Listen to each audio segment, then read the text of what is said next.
Hello दोस्तों, अगर आप अभी अभी कंप्यूटर सीखना शुरू किया है तो आपके मन में सबसे पहला सवाल जरूर आया होगा। आखिर कंप्यूटर क्या होता है? कंप्यूटर का आविष्कार किसने किया था?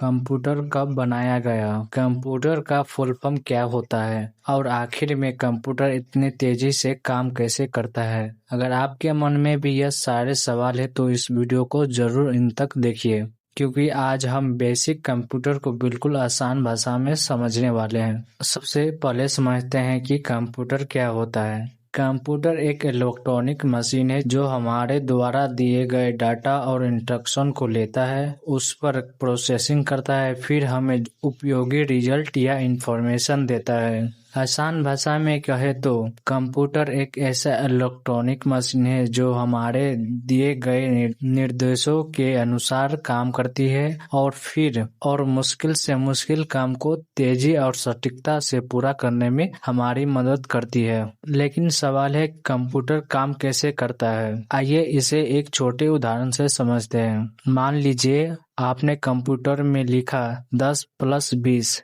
यह आपने कंप्यूटर को जो नंबर दिए उन्हें इनपुट कहा जाएगा। कंप्यूटर इन नंबर पर कैलकुलेशन करेगा। इस प्रक्रिया को प्रोसेसिंग कहते हैं। और कैलकुलेशन पूरा होने के बाद कंप्यूटर स्क्रीन पर दिखाई देगा, वह आउटपुट कहलाएगा। अब आपने इस रिजल्ट को कंप्यूटर में सेव कर लिया तो यह स्टोरेज का हिस्सा है। यानी आसान शब्दों में कंप्यूटर का काम समझे तो इनपुट, प्रोसेसिंग, आउटपुट, स्टोरेज यानी कंप्यूटर के काम करने की बेसिक प्रोसेस है। अब आते हैं एक बहुत ही इंटरेस्टिंग सवाल पर। कंप्यूटर का आविष्कार किसने किया था? इसका जवाब थोड़ा इंटरेस्टिंग है। कंप्यूटर का विकास किसी एक व्यक्ति के द्वारा नहीं हुआ। आधुनिक कंप्यूटर तक पहुंचने में कई वैज्ञानिकों और इंजीनियरों का योगदान रहा है। लेकिन जब भी कंप्यूटर के इतिहास की बात होती है तो सबसे पहले नाम का जिक्र होता है, वह है चार्ल्स बेबेज का। चार्ल्स बेबेज एक ब्रिटिश गणित के विशेषज्ञ, आविष्कारक और मैकेनिकल इंजीनियर थे। फादर ऑफ कंप्यूटर यानी कंप्यूटर के जनक कहा जाता है। साल 1822 ईस्वी में चार्ल्स बेबेज ने डिफरेंस इंजन नामक एक कैलकुलेटिंग मशीन का डिजाइन तैयार किया। इनके बाद साल 1837 ईस्वी में उन्होंने एनालिटिकल इंजन का डिजाइन प्रस्तुत किया और यह एनालिटिकल इंजन कंप्यूटर के इतिहास में बहुत महत्वपूर्ण माना जाता है। क्योंकि इसके डिजाइन में मॉडर्न कंप्यूटर के तरह इनपुट, प्रोसेसिंग, मेमोरी और आउटपुट जैसे अवधारणाएं दिखाई देती है। हालांकि उस समय की तकनीकी और आर्थिक सीमाओं के कारण एनालिटिकल इंजन पूरी तरह तैयार नहीं हो सका। लेकिन चार्ल्स बेबेज के आइडिया के आगे आने वाली कंप्यूटर के डेवलपमेंट के आधार पर महत्वपूर्ण भूमिका निभाई। अब बात करते हैं एनिक की। साल 1945 के आसपास जॉन मोचली और जे परस्पर एकड के नेतृत्व में एनिक विकास किया गया। एनिक एक बहुत बड़ा इलेक्ट्रॉनिक डिजिटल कंप्यूटर था। यह इतना बड़ा था कि इसे चलाने के लिए बहुत बड़ी जगह की जरूरत पड़ती थी। जहां हमारे स्मार्टफोन में भी बहुत ज्यादा कंप्यूटिंग पावर मौजूद है, वहीं उस समय के कंप्यूटर पूरा रूम के जितना बड़ा होता था। यही कंप्यूटर टेक्नोलॉजी के विकास की सबसे इंटरेस्टिंग बात में से एक है। कंप्यूटर का आकार लगातार छोटा होता गया, लेकिन उसकी पावर लगातार बढ़ती गई। अब एक सवाल है जो हर स्टूडेंट पूछते हैं, कंप्यूटर का फुल फॉर्म क्या है?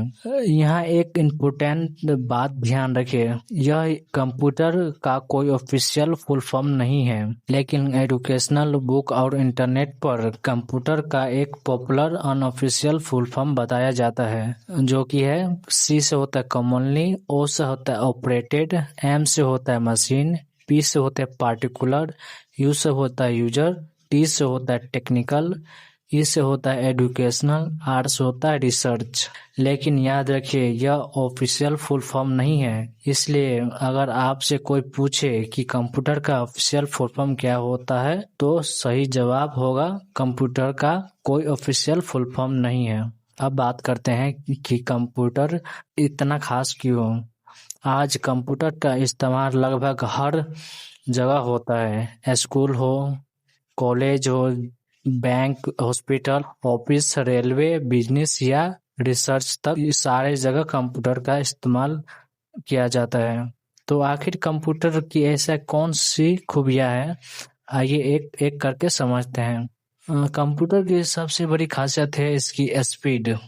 कंप्यूटर बहुत कम समय में लाखों करोड़ों कैलकुलेशन कर सकता है। उदाहरण के लिए अगर आप 1000 नंबरों का कैलकुलेशन मैनुअली करना हो तो इसमें काफी समय लग सकता है, लेकिन कंप्यूटर यही काम बहुत कम समय में कर सकता है।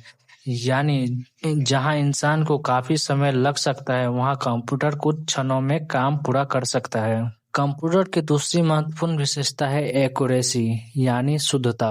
अगर कंप्यूटर की सही डाटा और इंस्ट्रक्शन दिया जाए तो वो बहुत सटीक परिणाम दे सकता है। इसलिए कंप्यूटर का इस्तेमाल banking, health care, scientific research और कई महत्वपूर्ण क्षेत्रों में किया जाता है। हालांकि एक बात हमेशा याद रखिए, कंप्यूटर खुद से सही या गलत निर्णय नहीं करता है। अगर इनपुट या इंस्ट्रक्शन गलत देते हैं तो आउटपुट भी गलत हो सकता है। इसे अक्सर गार्बेज इन या गार्बेज आउट कहा जाता है। कंप्यूटर की तीसरी महत्वपूर्ण विशेषता है स्टोरेज कैपेसिटी। कंप्यूटर में हम बड़ी मात्रा में डाटा स्टोर कर सकते हैं, जैसे फोटो, वीडियो, डॉक्यूमेंट, म्यूजिक और अन्य फाइल्स। जरूरत पड़ने पर हम इस फाइल को दोबारा खोलकर इस्तेमाल भी कर सकते हैं। आज के कंप्यूटर स्टोरेज डिवाइस में बहुत बड़ा डाटा स्टोर किया जाता है। चौथा है मल्टीटास्किंग। मल्टीटास्किंग का मतलब है एक समय में कई टास्क पर काम करना। उदाहरण के लिए आप कंप्यूटर पर एक तरफ गाना चला सकते हैं, एक तरफ म्यूजिक चला सकते हैं, दूसरी तरफ ब्राउजर में इंटरनेट चला सकते हैं और साथ ही वर्ड में डॉक्यूमेंट भी बना सकते हैं। यानी कंप्यूटर हमें एक साथ कई अलग अलग काम करने की सुविधा देती है। पांचवा है डेलीगेंस। डेलीगेंस इंसान लगातार घंटे काम करने के बाद थक सकता है, लेकिन कंप्यूटर एक ही प्रकार के काम को बार बार बिना थके और बिना बोर हुए कर सकता है, बशर्ते उसे बिजली और सही इंस्ट्रक्शन आवश्यक रिसोर्स मिलते रहना चाहिए। इसलिए कंप्यूटर सिस्टम को सर्वर लंबे समय तक काम करते रहते हैं। क्या कंप्यूटर अब यहाँ एक इंटरेस्टिंग सवाल आता है, क्या कंप्यूटर इंसान से ज्यादा इंटेलिजेंट है? इसका जवाब है नहीं। कंप्यूटर बहुत तेजी से कैलकुलेशन और इंस्ट्रक्शन को एग्जीक्यूट कर सकता है, लेकिन वह मूल रूप से दिए गए इंस्ट्रक्शन और प्रोग्रामेड सिस्टम पर काम करता है। इंसान सोच सकता है, नई आइडिया बना सकता है, परिस्थितियों को समझ सकता है और निर्णय ले सकता है। इसलिए कंप्यूटर इंसान को रिप्लेसमेंट नहीं कर सकती। तो दोस्तों, आज इस वीडियो में हमने सीखा कंप्यूटर क्या है। कंप्यूटर एक इलेक्ट्रॉनिक मशीन है जो उसे इनपुट लेता है, उसे प्रोसेस करता है और आउटपुट देता है। हमने जाना कि चार्ल्स बेबेज को फादर ऑफ कंप्यूटर कहा जाता है।